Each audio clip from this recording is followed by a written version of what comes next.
لله رب العالمين والصلاة والسلام على سيد المرسلين أما بعد فأعوذ بالله من الشيطان الرجيم بسم الله الرحمن الرحيم الصلاة والسلام عليك يا رسول الله وعلى آلك وأصحابك يا حبيب الله الصلاة والسلام عليك يا نبي الله وعلى آلك وأصحابك يا نور الله. پیارے پیارے میٹھے میٹھے اسلامی بھائیوں، سرکار مدینہ صلی اللہ تعالی علیہ وآلہ وسلم کے بہت ہی پیارے صحابی حضرت سیدنا ثابت بن قیس رضی اللہ تعالی عنہ کا ایک واقعہ بیان کرتا ہوں. آپ قدرتی طور پر بلند آواز تھے.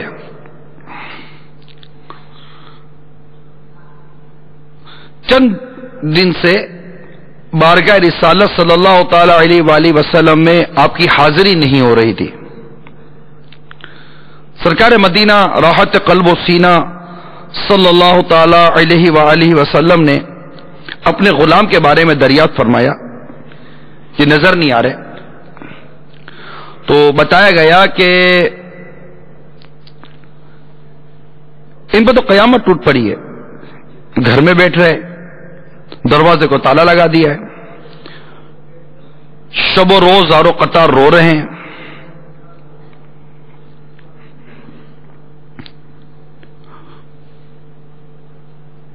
ان کو تو رونے کے سوا کوئی کام نہیں ہے، اتنی مطلب ان کی کیفیت تھی. دروازہ بند کر رکھا ہے. سرکار مدینہ صلی اللہ تعالی علیہ وآلہ وسلم نے اپنے غلام کو طلب فرمایا اور دریافت کیا کہ ثابت کیا بات ہے. آپ نے بارگاہ رسالت صلی اللہ تعالی علیہ وآلہ وسلم میں عرض کی، آقا قرآن پاک کی جب سے یہ آیت نازل ہوئی ہے، یا ایھا الذین آمنوا لا ترفعوا اصواتکم فوق صوت النبی ولا تجہروا له بالقول كجهر بعضکم لبعض ان تحبط اعمالکم وانتم لا تشعرون. ترجمہ کنز الایمان، اے ایمان والو اپنی آوازیں اونچی نہ کرو، اس غیب بتانے والے نبی کی آواز ہے، اور ان کے حضور بات چلا کر نہ کہو جیسے آپس میں ایک دوسرے کے سامنے چلاتے ہو کہ کہیں تمہارے عمل اکارت نہ ہو جائیں اور تمہیں خبر نہ ہو. تو جب یہ آیت کریمہ نازل ہوئی تو یہ عرض کرتے بارگاہ رسالت صلی اللہ تعالی علیہ وآلہ وسلم میں کہ میری آواز اونچی ہے، مجھے اندیشہ یہ ہے کہ یہ آیت میرے حق میں نازل ہوئی ہے، میری تو عمر بھر کی کمائی غارت ہو گئی.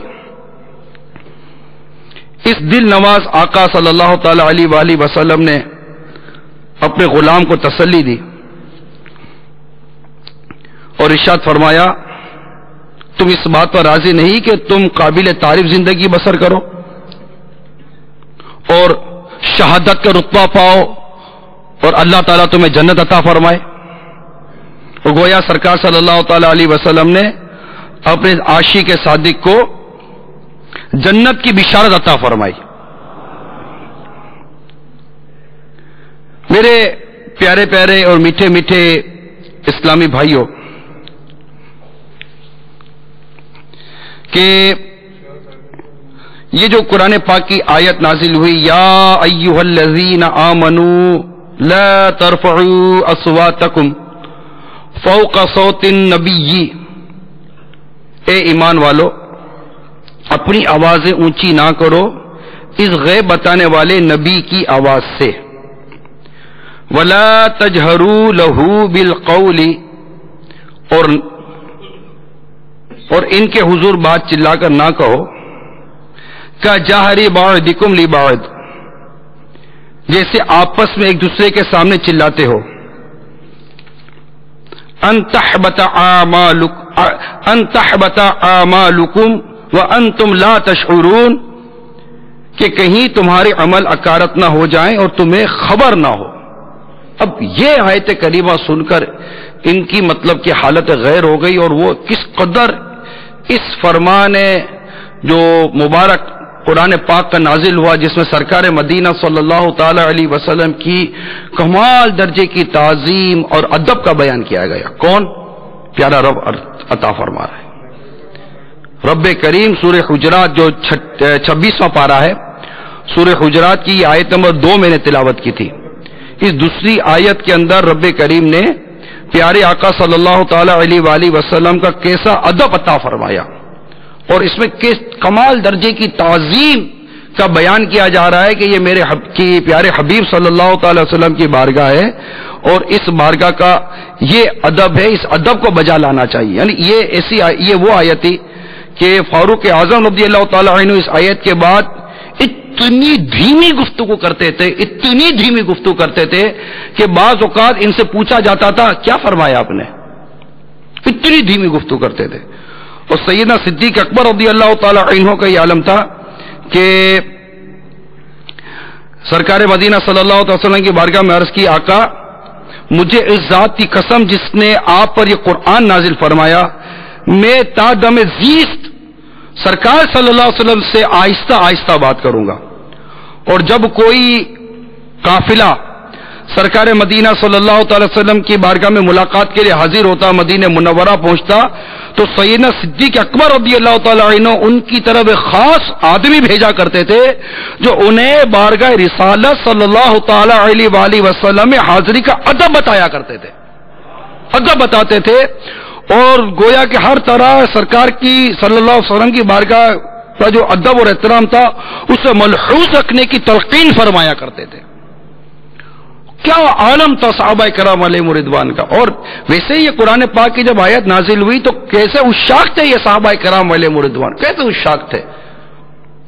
اس کے آگے پیچھے بھی کافی اس طرح کا مواد موجود ہے قرآن پاک میں، کئی مقامات پر سرکار مدینہ صلی اللہ تعالی علیہ وآلہ وسلم کی تعظیم، آپ کا ادب یہ قرآن سکھاتا ہے۔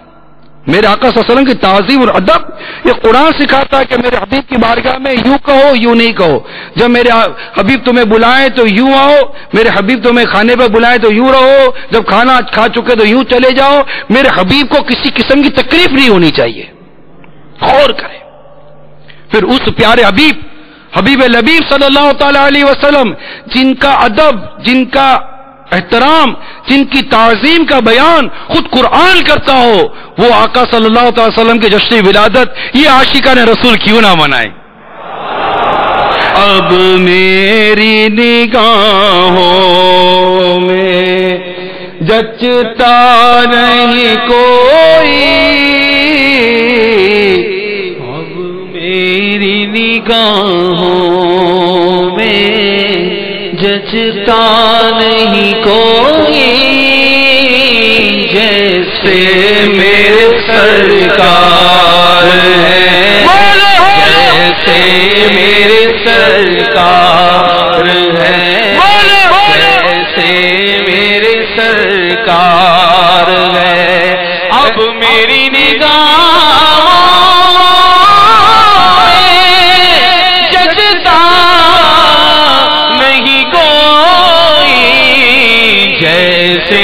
میرے سرکار ہے، ایسا نہیں کوئی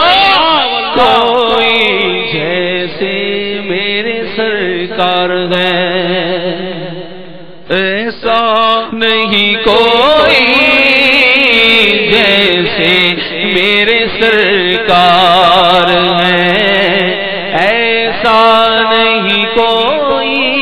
اب غور کیجئے حضرت سیدنا ثابت ابن قیس رضی اللہ تعالی عنہ نے جو کمال درجے کا ایک ادب اور خوف، ادب بھی کیا، خوف خدا کیسا تھا ان کو، عشق رسول صلی اللہ علیہ وسلم کیسا ان کے ظاہر و باطن معجزن تھا کہ قرآن پاک کی آیت نازل ہوئی تو انہوں نے اپنے اوپر لے لی کہ میری تو اونچی آواز ہے، کسی سے ذکر نہیں کیا، کمرہ بند کر کے بیٹھ گئے، رو رہے ہیں، آوازاری کر رہے ہیں۔ مگر قربان جاؤں غلاموں پر شفقت فرمانے والے آقا صلی اللہ تعالی علیہ وسلم پر، جب نہ دیکھا کہ میرا غلام نظر نہیں آ رہا. کتنی پیاری تربیت ہے اس کے اندر, کتنی پیاری تربیت ہے اس کے اندر کہ سرکار مدینہ صلی اللہ تعالی علیہ وآلہ وسلم کس قدر خبر گیری فرمایا کرتے تھے اپنے غلاموں کی, کہ نظر نہیں آئے تو فوراً اپنے کسی غلام کا ارشاد فرمایا, کیا بات ہے کہ میں ثابت کو نہیں دیکھ رہا ہوں, میں روایتوں کا خلاصہ یاد کر رہا ہوں, کیا بات ہے میں ثابت کو نہیں دیکھ رہا ہوں. اور جب ان کی کیفیت بارگاہ رسالت صلی اللہ تعالی علیہ وسلم بیان کی گئی تو آپ نے کس قدر شفقت فرمائی, کس قدر پیار فرمایا. اور جب ان کی وہ کیفیت دیکھی, ان کا وہ عشق و محبت میں مچلنا دیکھا تو شہادت و جنت کی بشارت عطا فرما دی, شہادت و جنت کی بشارت عطا فرمائی. اور روایت کرنے والے کہتے ہیں کہ جب مسلمہ کذاب جو جھوٹا جو نبوت کا دعویٰ کرتا تھا بدبخت, اس کے خلاف جب جنگ ہوئی, جنگ یمامہ کے مقام پر, تو بڑی ہی مطلب وہ کٹھن وقت تھا. اس کا بھی جو لشکر تھا وہ بھی تابڑتوڑ حملے کرتا تھا. تو اس وقت حضرت سیدنا ثابت بن قیس رضی اللہ تعالیٰ عنہ, حضرت سالم رضی اللہ تعالیٰ عنہ آپس میں کچھ یوں کہا کہ کیا عہد رسالت میں ہم یوں لڑتے تھے, یہ انداز تھا ہمارا, ہم تو کفار سے یوں نہیں لڑا کرتے تھے. یہ کہہ کر دونوں نے اپنے لیے گڑھے کھودے, اپنے لیے گڑھے کھودے اور خود کو ان گڑھوں کے اندر پھنسا دیا کہ پیچھے قدم نہ ہٹ سکیں. گڑھوں میں پھنسا دیا اور دشمنوں سے لڑنا شروع کیا, تیروں کی بوچھار کر دی. اس طرح اس عالم میں لڑے کہ دونوں آقا کے صحابی شہید ہو گئے. حضرت سیدنا ثابت رضی اللہ تعالیٰ عنہ اس طرح شہید ہوئے. اور جس دن شہید ہوئے, جس روز شہید ہوئے, انہوں نے ایک نفیس قسم کی قیمتی زرے پہنی ہوئی تھی, جنگی لباس ہوتا ہے, زرے پہن رکھی تھی. ایک شخص آیا, آپ کی ناش کے پاس سے گزرا اور وہ زرے لے لی, اتار لی اور جا کر چھپا دی. کیا مقام ہے حضرت سیدنا ثابت رضی اللہ تعالی عنہ کا. اسی رات آپ ایک شخص خواب میں تشریف لائے اور فرمایا, میں تمہیں ایک وصیت کرتا ہوں, یہ نہ سمجھنا کہ یہ محض ایک خواب ہے کہ اس کو تم کو اہمیت نہ دو. سنو, جب کل مجھے شہید کیا گیا تو ایک شخص نے میرے پاس سے گزرا اور میری زرے اتار لی. اس کی رہائش گاہ پراؤ, جہاں خیمے ہیں, پراؤ کے آخری کنارے پر ہے. اس کی نشانی یہ ہے کہ اس کے خیمے کے نزدیک ایک گھوڑا چل رہا ہے جس کے پاؤں میں ایک لمبی رسی بندھی ہے. اس شخص نے میری سرے پر ایک دیگچہ الٹا رکھ دیا ہے, اس کے اوپر اونٹ کا کجاوا ہے. تم صبح سے سیدنا خالد بن ولید رضی اللہ تعالی عنہ کے پاس جانا اور انہیں کہو کہ میری زرے اس شخص سے لے لیں. دوسری بات یہ ہے کہ تم مدینہ منورہ پہنچو تو صدیق اکبر رضی اللہ تعالی عنہ کی خدمت میں حاضر ہو کر عرض کرنا کہ مجھ پر اتنا قرضہ ہے وہ ادا کرے اور میرے فلاں فلاں غلام کو یہ آزاد کر دیں. جب وہ شخص بیدار ہوا تو حضرت سیدنا خالد بن ولید رضی اللہ تعالی عنہ کے پاس گیا اور یہ سارا واقعہ بیان کیا. اور وہ زرے جب تلاش کر لی تو وہی سے زرے ملی. اور اسی طرح یہ پیغام حضرت سیدنا صدیق اکبر رضی اللہ تعالی عنہ کو بھی پہنچایا گیا اور ان کی وصیت پر عمل کیا گیا. یہ ہوتے ہیں ادب کرنے والوں کا مقام, جنہوں نے ادب کیا, تعظیم کی. دنیا سے جانے کے بعد شہادت کا رتبہ پاتے ہوئے کیسی ان کی خبر گیری کیسی تھی. یعنی ابھی شہید ہو گئے, شہید ہونے کے بعد ان کو یہ بھی پتا ہے کہ میری زرے فلاں فلاں مقام پر فلاں فلاں جگہ رکھیے, فلاں نے لیے, جاؤ لو اور اسی طرح اس کا کرو. صدیق اکبر تعالیٰ عنہ کو یہ پیغام دو. اس انداز سے یہ کرنا, میں کہتا ہوں یہ شان غلاموں کی ہے, میرے آقا کا عالم کیا ہوگا. یہ شان ہے ان کے غلاموں کی, یہ شان ہے میرے آقا صلی اللہ تعالی وسلم کے غلاموں کی. میرے آقا صلی اللہ تعالی وسلم کا عالم کیا ہو. اس لیے تو کہتے ہیں جیسے میرے سرکار ایسا نہیں کوئی, نہیں کوئی جیسے میرے سرکار ہیں. ارباب نظر میں تو کوئی ایسا نہ ملے گا. ارے بندے تو بہت مل جائیں گے پر آقا نہ ملے گا. تاریخ اگر ڈھونڈی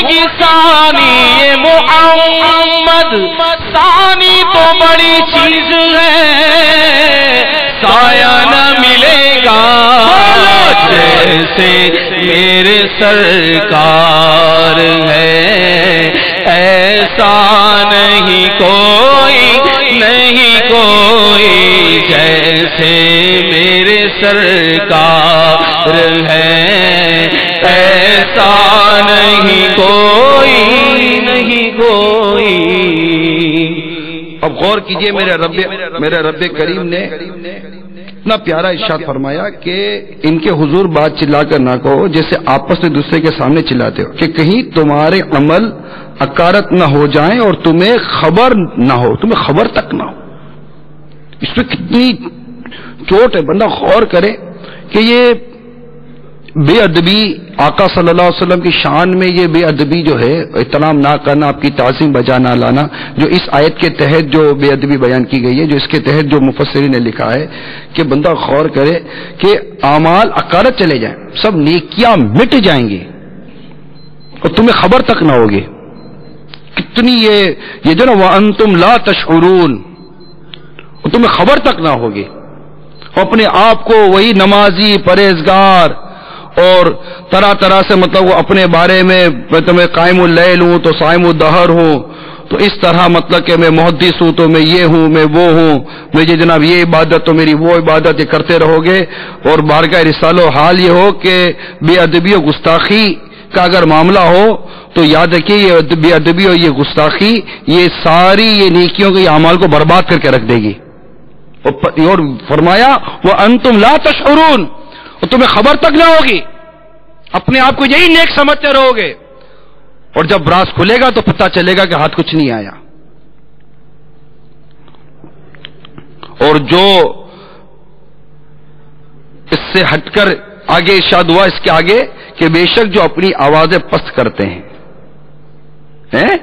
بے شک جو اپنی آوازیں پست کرتے ہیں، ان الذین یغضون اصواتهم عند رسول اللہ، بے شک وہ جو اپنی آوازیں پست کرتے ہیں رسول اللہ کے پاس، وہ ہیں جن کا دل اللہ نے پرہیزگاری کے لیے پرکھ لیا ہے، جن کا دل اللہ تعالیٰ نے پرہیزگاری کے لیے پرکھ لیا ہے۔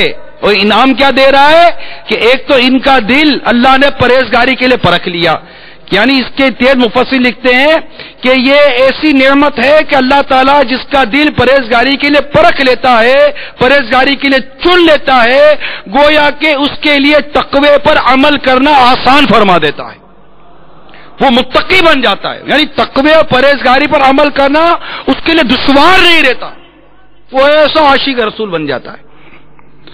وہ فرمایا کہ پرہیزگاری کے لیے پرکھ لیتا ہے، ان کے یہ بخشش اور بڑا ثواب ہے، لہم مغفرۃ و اجر عظیم، ان کے لیے بخشش اور بڑا ثواب ہے۔ دیکھیے کہ اجر کے ساتھ عظیم کا لفظ استعمال کیا، مبالغہ کیا گیا کہ یہ عام اجر نہیں، عظیم ان کو اجر و ثواب عطا کیا جائے گا، اجر عظیم۔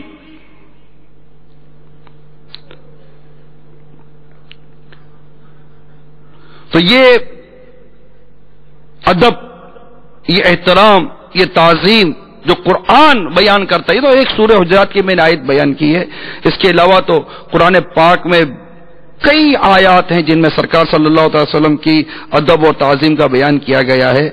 یہ تو اس کو اگر صرف سامنے رکھے نا تو ام المومنین حضرت سیدتنا عائشہ صدیقہ رضی اللہ تعالی عنہا فرماتی ہیں کہ جب کہیں قریب کسی کیل یا میخ وغیرہ کے ٹھوکنے کی آواز آتی اور میں سنتی تو کسی کو بھیجتی اور اس کو کہلواتی کہ آہستہ کرو، آہستہ ٹھوکو، کہیں تمہاری اس آواز سے پیارے آقا صلی اللہ علیہ وسلم کو تکلیف نہ ہو۔ یہ سرکار صلی اللہ علیہ وسلم کے وصال ظاہری کے بعد کے واقعہ بیان کر رہا ہوں۔ یعنی امام قسطلانی رحمۃ اللہ تعالی علیہ فرماتے ہیں کہ اللہ کے حبیب لبیب صلی اللہ تعالی علیہ وسلم کے ساتھ ادب کا وہی معاملہ ہونا چاہیے جو حیات ظاہری میں ہوا کرتا تھا۔ اس کو اس روایت سے بھی سمجھیے کہ حضرت سیدنا صاحب بیان کرتے ہیں کہ میں مسجد میں حاضر تھا، ایک شخص نے مجھے کنکر مارا، میں نے دیکھا تو سیدنا فاروق اعظم رضی اللہ تعالیٰ عنہ تھے، مجھے اپنے پاس بلایا اور فرمایا جو دو آدمی ہیں نا ان کو بلاؤ. میں گیا, وہ جو دو شخص کھڑے تھے جو اونچی آواز سے آپس میں بات کر رہے تھے, میں ان کو بلا کر لے کر آیا. تو آپ یعنی فاروق اعظم رضی اللہ تعالیٰ عنہ نے ان دونوں سے دریافت کیا کہاں کے رہنے والے ہو؟ کہا طائف کے رہنے والے. ارشاد فرمایا اگر تم اس شہر کے ہوتے تو میں تمہیں سزا دیتا, اگر تم اس شہر کے ہوتے تو میں تمہیں سزا دیتا کہ تمہیں آقا صلی اللہ علیہ وسلم کی بارگاہ میں یعنی مسجد شریف میں اونچی آواز سے تم بات کر رہے تھے. تو ان کی گویا کہ ایک اجنبی تھے, دوسرے شہر سے آئے تھے, واقفیت نہیں تھی, مسئلے کو جانتے نہیں تھے, ان کے آگے ایک بات واضح نہیں تھی, سو ان کی نا واقفیت ان کا حضور بن گئی. ورنہ فاروق اعظم رضی اللہ تعالیٰ عنہ ایک روایت کے مطابق فرماتے ہیں کہ میں تمہیں درے مارتا, درے, کہ تمہیں سرکار صلی اللہ علیہ وسلم کی بارگاہ میں حاضر ہو کر تمہیں بات کرنے کا ادب نہیں ہے کہ مسجد نبوی شریف میں کس طرح بات کرتے ہیں, کس طرح ادب بجا لاتے ہیں. اسی طرح کا ایک بڑا ہی پیارا واقعہ ہے کہ ابو جعفر امیر المومنین نے حضرت سیدنا امام مالک رحمۃ اللہ تعالی علیہ اور ان کے درمیان آپس میں ایک مکالمہ ہوا. تو سیدنا امام مالک رضی اللہ عنہ نے ان سے کہا کہ اس مسجد میں یعنی مسجد نبوی شریف میں بلند آواز سے نہ بولو, کیونکہ اللہ عز و جل نے ایک گروہ کو ادب سکھایا کہ تم اپنی آوازوں کو پیارے آقا صلی اللہ تعالی علیہ وسلم کی آواز سے بلند مت کرو, اور دوسرے گروہ کی مدح فرمائی کہ بے شک جو لوگ اپنی آوازوں کو پیارے آقا صلی اللہ تعالی علیہ وسلم کے نزدیک پست کرتے ہیں, اور ایک قوم کی مذمت پر برائی بیان فرمائی کہ یہی سورہ حجرات کے اندر ہی یہ آیت کریمہ بھی موجود ہے, آگے ہی جائیں گے نا تو آپ کو یہ آیت کریمہ بھی ملے گی کہ بے شک وہ جو تمہیں حجروں کے باہر سے پکارتے ہیں ان میں اکثر بے عقل ہیں, اور اگر وہ صبر کرتے یہاں تک کہ تم آپ ان کے پاس تشریف لاتے تو یہ ان کے لیے بہتر تھا, اور اللہ بخشنے والا مہربان ہے. ترجمہ کنز الایمان بیان کر رہا ہوں. تو یہ اس طرف امام مالک رضی اللہ تعالیٰ عنہ نے سورہ حجرات کی آیت ان آیتوں کی طرف اس کے ابو جعفر کی توجہ دلائی کہ اس طرح اللہ تبارک و تعالیٰ نے پیارے آقا صلی اللہ علیہ وسلم کا ادب بیان فرمایا. بلا شبہ آپ کی عزت و حرمت اب بھی اسی طرح ہے جس طرح آپ کی حیات ظاہری میں ہوا کرتی تھی. یہ سن کر ابو جعفر خاموش ہو گیا. پھر دریافت کیا کہ ابو عبداللہ یعنی یہ امام مالک رضی اللہ تعالیٰ عنہ کی کنیت ہے, میں قبلے کی طرف متوجہ ہو کر دعا مانگوں یا پیارے آقا صلی اللہ تعالی وسلم کی طرف رک کر کے دعا مانگوں؟ تو میرے آقا امام مالک رضی اللہ تعالیٰ نے مسئلے کا حل بیان کر دیا. اے مسجد نبوی شریف میں پیارے آقا صلی اللہ تعالی علیہ وسلم کے روزہ انور پر حاضری کی سعادت پانے والے عاشقان رسول سنو, ہمارا مسئلہ حل کر دیا ہے.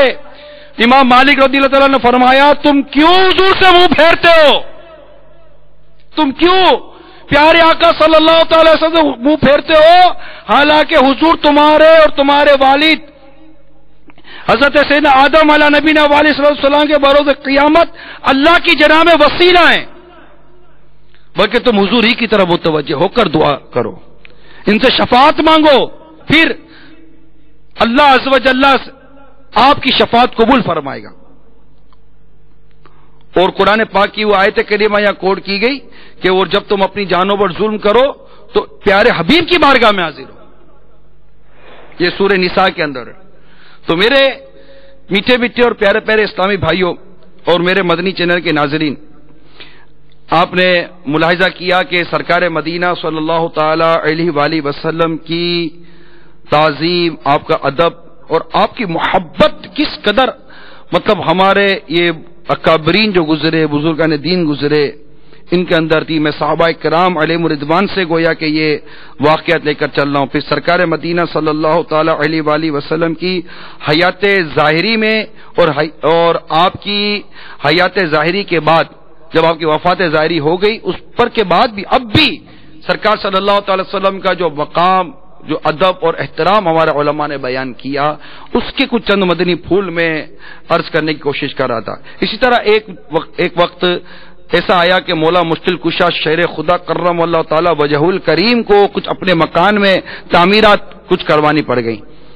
تو آپ نے وہ تعمیرات کرنے والے مکان بنانے والوں سے ارشاد فرمایا کہ دیکھو مدینہ منورہ سے باہر جا کر بنا کر آنا، مدینہ منورہ سے شہر سے باہر جا کر جو بنانا بنا کر لانا، یہاں پر مت ٹھوکنا، کہیں ایسا نہ ہو کہ یہاں ٹھوکنے کے شور سے میرے آقا کو تکلیف پہنچے۔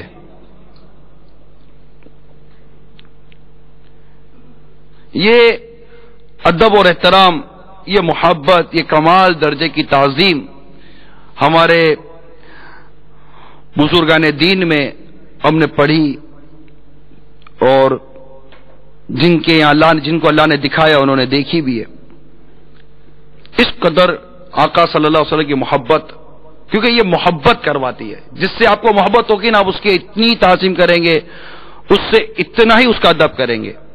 اور چونکہ تقوی کی بات ہے کہ اللہ تبارک و تعالی سرکار مدینہ صلی اللہ تعالی وسلم کی ادب کرنے والوں کو تقوی ان کے لیے کتنا مطلب چن لیتا ہے، اللہ تعالیٰ پرکھ لیتا ہے ان کے دلوں کو تقوی کے لیے۔ تو تقوی یہ تو خوف خدا کا نام ہے، پرہیزگاری کا نام ہے۔ تو جو جتنا زیادہ متقی ہوگا، جتنا زیادہ عاشق رسول ہوگا، اس کا مقام اور مرتبہ اسی مطلب یہ ساری اس کی ادائیں اس سے چھلکتی ہیں۔ یہ سب ادائیں ان کا کردار تھا۔ صدیق اکبر رضی اللہ تعالیٰ عنہ کا بارگاہ رسالت میں عرض کرنا، فاروق اعظم رضی اللہ تعالیٰ عنہ کو دھیمے انداز میں گفتگو کرنا، امام مالک رضی اللہ تعالیٰ عنہ کا ابو جعفر سے کلام کرنا، اسی طرح مولا مشکل کشا شیر خدا کرم اللہ تعالیٰ وجہ الکریم کا جو ابھی ہم نے انداز دیکھا، ام المومنین عائشہ صدیقہ کا بھی ہم نے انداز دیکھا، اسی طرح فاروق اعظم رضی اللہ تعالیٰ عنہ نے جس طرح مسجد نبوی شریف میں حاضر ہو کر دو اشخاص جو کل اونچی آواز سے بات کر رہے تھے، ان کا جو ایک انداز دیکھا، تو یہ ایک ادب سکھایا گیا، اور انہوں نے اس ادب کو غور کیا، دیکھا، سمجھا اور اس پر عمل کیا۔ جیسے میں نے ابھی آگے بیان کیا کہ اللہ تبارک و تعالیٰ نے منع فرمایا ہے کہ پیارے آقا صلی اللہ تعالی علیہ وآلہ وسلم کے حجروں کے باہر سے یوں مت پکارو، قرآن پاک میں یہ آگے کی آیتیں تھی کہ یہ کتنا پیارا ادب بیان کیا کہ تم یہ ایک کچھ لوگ ملنے کے لیے آئے تھے سرکار مدینہ صلی اللہ تعالی علیہ وآلہ وسلم سے، اس کے تحت قرآن پاک کی آیت نازل ہوئی تھی۔ یہ بنی تمیم کے کچھ لوگ تھے جو سرکار مدینہ صلی اللہ تعالی وسلم کی بارگاہ میں حاضر ہوئے تھے، اور انہوں نے کچھ بات چیت کی، یوں سمجھے کہ کچھ بحث بھی کی۔ اللہ تبارک و تعالیٰ نے ان پر نظر رحمت کی اور یہ سب کے سب کلمہ پڑھ کر مسلمان ہو گئے تھے۔ تو انہوں نے جب بارگاہ رسالت صلی اللہ علیہ وسلم میں حاضر ہوئے تو انہوں نے گویا کہ یوں پکارنا شروع کیا آقا کا نام لے کر کہ باہر تشریف لائیے، تو میرے آقا صلی اللہ علیہ وسلم آرام فرما رہے تھے اپنے حجرے مبارکہ میں۔ تو سرکار صلی اللہ تعالی علیہ وآلہ وسلم نے جب ان کی آواز سنی تو آپ باہر تشریف لے آئے اور ان سے جو بات چیت کرنی تھی وہ کی۔ اب بات یہ تھی کہ یہ آئے، انہوں نے آواز دی، سرکار صلی اللہ تعالی وسلم آرام فرما رہے تھے، آپ کا سرکار صلی اللہ علیہ وسلم کے آرام میں خلل واقع ہوا، آپ باہر تشریف لائے، ان سے بات چیت ہوئی، یہ معاملہ ہوا۔ رب کریم اس تمام معاملے پر پیارے آقا صلی اللہ تعالی وسلم کا ادب بیان کر رہا ہے کہ بے شک وہ جو تمہیں حجروں کے باہر سے پکارتے ہیں ان میں اکثر بے عقل ہیں، ان میں اکثر بے عقل ہیں، اور اگر وہ صبر کرتے، دیکھیں اب پہلے تو ان کو مطلب بے عقل کہہ کے ان کو مطلب کہ ایک تعدیب کی کہ ان کو تھوڑی سی سرزنش کی کہ تم کیا کر رہے ہو، جانتے نہیں تم کس کی بارگاہ میں حاضر ہو۔ اب انہیں ادب بیان کیا جا رہا ہے کہ تمہیں کرنا کیا چاہیے تھا، اور کرنا کیا چاہیے وہ یہ کہ اگر وہ صبر کرتے، دروازہ نہ بجاتے، یعنی صحابہ کرام علیہم رضوان کا یہ عالم تھا، کتابوں میں لکھا ہے کہ سرکار مدینہ صلی اللہ تعالی وسلم کے جب دروازے کو بجانے کی نوبت آتی تو انگلی سے نہیں، اپنی انگلی کے ناخون سے آقا کے دروازے کو بجایا کرتے تھے۔ کمال درجے کا ادب تھا صحابہ کرام علیہم رضوان کے قلب مبارک کے اندر۔ تو ارشاد ہوا اگر وہ صبر کرتے کس چیز پر، یہاں تک کہ تم آپ یعنی میرے آقا صلی اللہ علیہ وسلم آپ ان کے پاس تشریف لاتے تو یہ ان کے لیے بہتر تھا، رک جاتے، آواز نہ دیتے، انتظار کر لیتے جب میرا حبیب خود ہی ان کے پاس تشریف لیا تھا۔ اور اللہ بخشنے والا مہربان ہے۔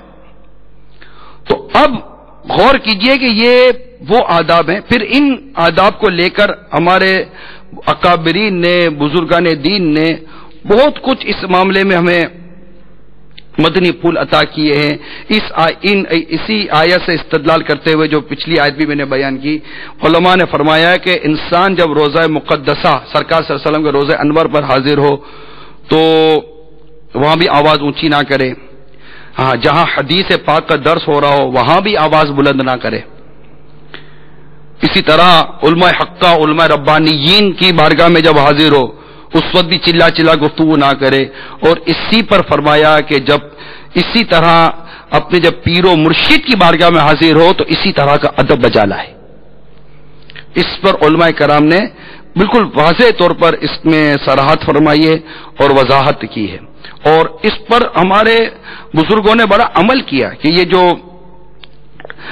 سعادت کے جو انداز بیان کیے گئے، جو ادب اور احترام کے جو انداز بیان کیے گئے، کہ ان آیات میں جہاں سرکار مدینہ صلی اللہ تعالی علیہ وسلم کی بارگاہ میں بے ادبی کی قباحت عیاں کرنے کے ساتھ ساتھ آداب اور حسن آداب بیان کیے جا رہے ہیں. علماء کرام نے ان آیات سے خوب استفادہ کیا ہے. حضرت ابو عبیدہ رضی اللہ تعالی عنہ جو خود ہی بڑے زبردست عالم تھے، فرمایا کرتے ہیں کہ میں نے کبھی کسی استاد کے دروازے پر دستک نہیں دی، بلکہ میں ان کا منتظر رہتا. جب وہ از خود تشریف لاتے تو ان سے استفادہ کرتا تھا. اتنا یہ ادب کیا کرتے تھے، یہ ان کے پیش نظر یہ چیزیں تھیں. اسی طرح اب غور کریں میرے مدنی چینل کے ناظرین اور میٹھے میٹھے اسلامی بھائیو، جب بات سرکار صلی اللہ علیہ وسلم کی تعظیم کی چل رہی ہے، ادب کی چل رہی ہے، احترام کی چل رہی ہے، پھر ان آیات مبارکہ سے استدلال کرتے ہوئے، اس سے فائدے حاصل کرتے ہوئے ہمارے علماء نے ہماری رہنمائی کی کہ اس میں کس کس طرح ادب اور احترام کے ہمیں طریقے بیان کیے گئے ہیں. لیکن بدقسمتی یہ ہے کہ ہمارے یہاں جو ایک مغربی تہذیب کی جو فضا چلی ہے، ایک انگلش کلچر کی جو فضا چلی ہے، اس نے اس تمام ادب اور احترام اور تعظیم کی چیزوں کو ختم کر دیا. ایک بہت ہی رف اسٹائل دے دیا ہے. کیا فرق پڑتا ہے؟ نہیں، چلتا ہے یار، سب چلتا ہے ہر معاملے میں. یعنی پہلے یوں سمجھیے کہ ہمارے مسجد کے امام کے ساتھ جو پہلے ادب اور احترام کا انداز ہوتا تھا وہ گیا، بلکہ پہلے تو مسجد کے خادموں کا بھی ادب اور احترام ہوتا تھا، مؤذن کا بھی ادب اور احترام، پھر امام صاحب کا ادب و احترام، خطیب صاحب کا ادب، یوں کرتے کرتے کرتے اب سب کو ایک ہی کیٹیگری بنانی شروع کر دی. اب جو مسجد کی صفائی میں دن رات صرف کر رہا ہے، اب اس کے متعلق جو ہمارے تاثرات جذبات ہوتے ہیں جو مسجد میں ہے، اسی طرح مسجد کا ادب و احترام ختم ہوا. کئی چیزیں جن کا ادب و احترام ختم ہوا.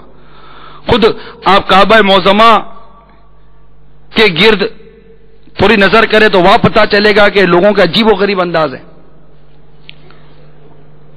ادب و احترام، ادب اور احترام، یہ دین ہمیں ادب سکھاتا ہے، یہ دین ہمیں احترام سکھاتا ہے.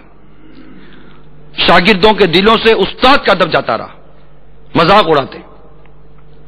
وہ ادب جو مریدوں کے دلوں میں پیر کا ہوا کرتا تھا، اب ایسا ادب کہاں نظر آتا ہے؟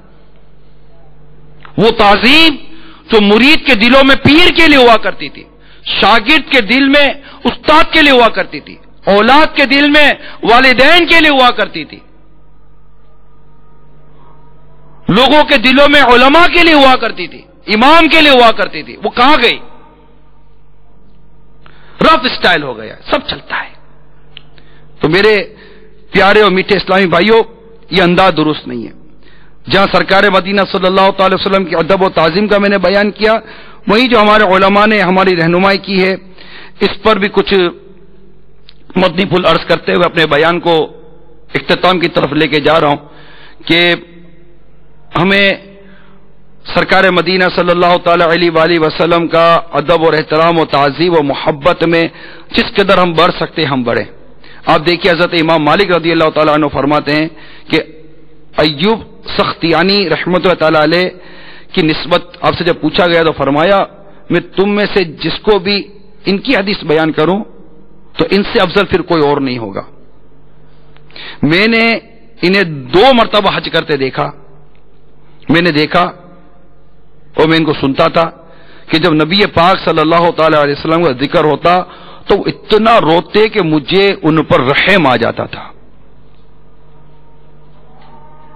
تو اس طرح ہمارے بزرگوں نے سرکار مدینہ صلی اللہ تعالی وسلم کا ادب کیا، تعظیم کی، محبت کی، احترام کیا۔ ایک اور بزرگ کے بارے میں لکھا ہے کہ صفوان بن سلیم رحمۃ اللہ علیہ کے پاس آتا جاتا تھا، کہتے ہیں، تو بلا شبہ وہ عبادت گزار مجتہدین میں سے تھے، پر جب بھی ان کے سامنے میٹھے آقا صلی اللہ تعالی وسلم کا ذکر ہوتا رو پڑتے، اتنی دیر روتے رہتے کہ لوگ انہیں چھوڑ کر چلے جاتے تھے۔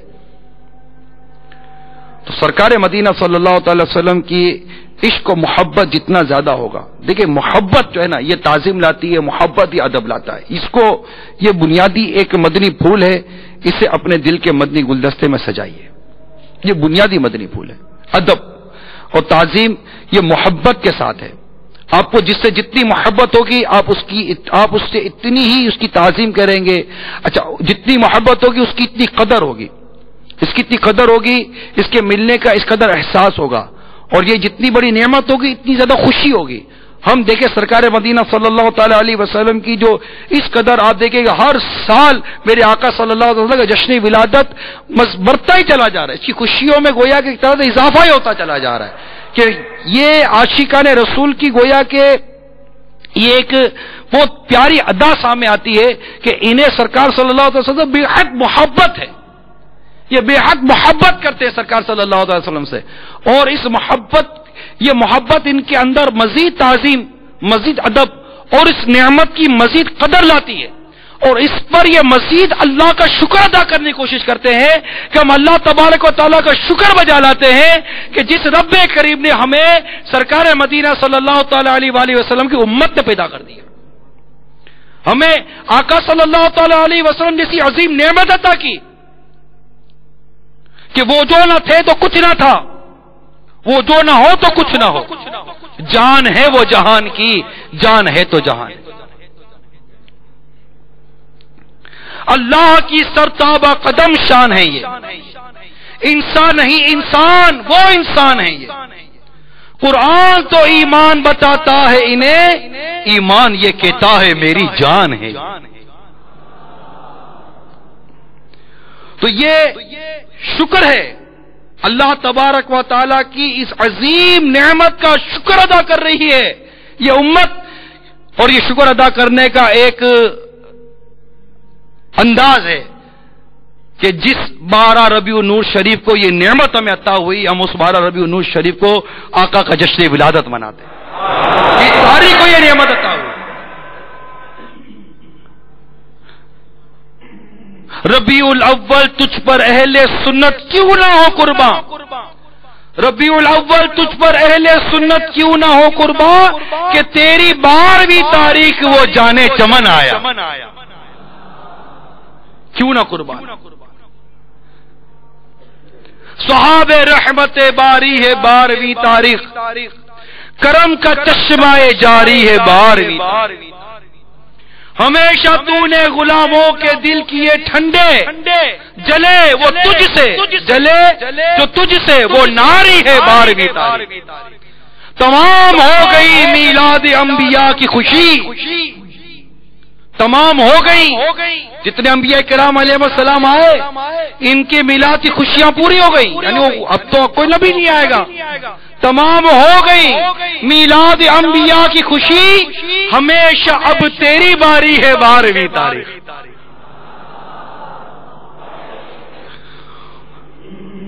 تو اللہ تبارک و تعالیٰ کا شکر ادا کرتے ہیں ہم کہ اس رب کریم نے ہمیں سرکار مدینہ صلی اللہ تعالی علیہ وآلہ وسلم ایسی عظیم نعمت عطا کی، ہمیں ان کی امت نے پیدا کیا، اور 12 ربیع النور شریف کو میرے آقا صلی اللہ تعالی علیہ وسلم اس کائنات میں جلوہ گر ہوئے، اس دنیا میں جلوہ گر ہوئے، اور پیدا ہوتے ہی غلاموں کو یاد رکھا۔ کیسا غلام ہے جو ان کو بھول جاتا ہے، جو نہ بھولا ہم غریبوں کو رضا، جو نہ بھولا ہم غریبوں کو رضا، یاد اس کی اپنی عادت کیجیے۔ اس آقا کی یاد دل میں بسانے کا اور آقا کی یاد کو اپنے ساتھ وابستہ کرنے کا ایک بہترین ذریعہ آپ کو، اور ایک بہترین عمل آپ کو بیان کروں، اور وہ ہے اپنے سر پر امامہ شریف کا تاج سجانا. غور کرے جب آقا صلی اللہ تعالی علیہ وآلہ وسلم کا یہ غلام سرکار مدینہ صلی اللہ تعالی علیہ وسلم کے پیارے پیارے امامے کو اپنے سر پر سجائے گا، اس کو سرکار صلی اللہ تعالی علیہ وسلم کی کس قدر یاد آئے گی اور اس کے دل میں کس قدر محبت پیدا ہوگی. یہ کیسا عاشق، کیسا پیارا عاشق ہے کہ یہ سرکار مدینہ صلی اللہ تعالی علیہ وسلم کی عشق و محبت کی یہ ایک نشانی ہے امامہ شریف. اور وہ بھی سب امامہ ہو تو کیا بات ہے مدینے کی، کہ گنبد خضرا کی یاد بھی تازہ ہو رہی ہے. جس سے محبت ہوتی ہے نا اس سے نسبت رکھنے والے عرش سے محبت ہو جاتی ہے. ہمیں مسواک سے بھی محبت ہے، ہم دیکھیں مسواک سے محبت ہے، ہم مسواک کو اپنے سینے سے لگا کر رکھیں گے، مسواک کا استعمال بھی کریں گے. ہمیں الحمدللہ سرکار صلی اللہ علیہ وسلم کے امامہ شریف سے محبت ہے. ابھی تو کچھ دیر پہلے بیان سے پہلے ہم نے وہ شعر سنا تھا، تاج والے دیکھ کر تیرا امامہ نور کا، تاج والے دیکھ کر تیرا امامہ نور کا، تاج والے دیکھ کر تیرا امامہ نور کا، سر جھکاتے ہیں الہی بول بالا نور کا، سر جھکاتے ہیں الہی بول بالا نور کا. تو یہ امامہ مبارک جو سرکار صلی اللہ علیہ وسلم کی سنت ہے کہ امامے کے ساتھ 2 رکعت نماز بغیر امامے کی 70 رکعتوں سے افضل ہے. بے شک حدیث پاک ہے، بے شک اللہ عز و جل اور اس کے فرشتے درود بھیجتے ہیں جمعہ کے روز امامے والوں پر. نیت کر لو، وہ اسلامی بھائی جن کے سروں پر امامہ نہیں ہے، نیت کر لیں. آقا کی جشن ولادت کی خوشیاں منانے کو وسیلہ بنائیں کہ یہ تو میرے آقا کی جشن ولادت کا پیارا مہینہ ہے. ارے اس مہینے میں امامہ نہیں پہنو گے تو کب پہنو گے؟ کون کون نیت کرتا ہے؟ جس کے سر پر امامے کا تاج نہیں ہے وہ نیت کریں پکی، جب دل میں حاضر ہو کہ میں انشاءاللہ عز و جل اب اپنے سر کو سرسبز کروں گا. بھائی جن کے امامے کے تاج نہیں ہے سر پر وہ نیت کریں. اور جو مستقل نہیں باندھ پا رہے کہتے نہیں بھائی مستقل نہیں تو کم از کم جمعہ کو تو پہن لو یار. کون کون نیت کرتا ہے؟ تو بالکل اب وہ سستی نہیں ہونی چاہیے. اسی طرح جس کی داڑھی نہیں ہے داڑھی کی نیت کرے انشاءاللہ عز و جل میں آقا کے جشن ولادت کی خوشیوں کو مزید اللہ کا شکر ادا کرتے ہوئے اب داڑھی بھی رکھوں گا کہ میرے آقا داڑھی والے تھے. 1 مشت داڑیاں پوری اور کتروائی یا اب تک منڈائی اس کی توبہ بھی. امامے کے ساتھ 1 جمعہ بغیر امامے کے 70 جمعوں کے برابر ہے. تو انشاءاللہ عز و جل امامے کی سنت پر بھی عمل کریں گے. ان کا دیوانہ امام اور زلف و ریشم میں، ان کا دیوانہ امام اور زلف و ریشم میں، دیکھو تو صحیح لگتا ہے کتنا شاندار. مطلب نیت کر لو میں امامے والا بنوں گا، داڑھی والا بنوں گا، زلفے والا بنوں گا، مدنی لباس والا بنوں گا. سبحان اللہ. اور سرکار مدینہ مرحبا مرحبا مرحبا.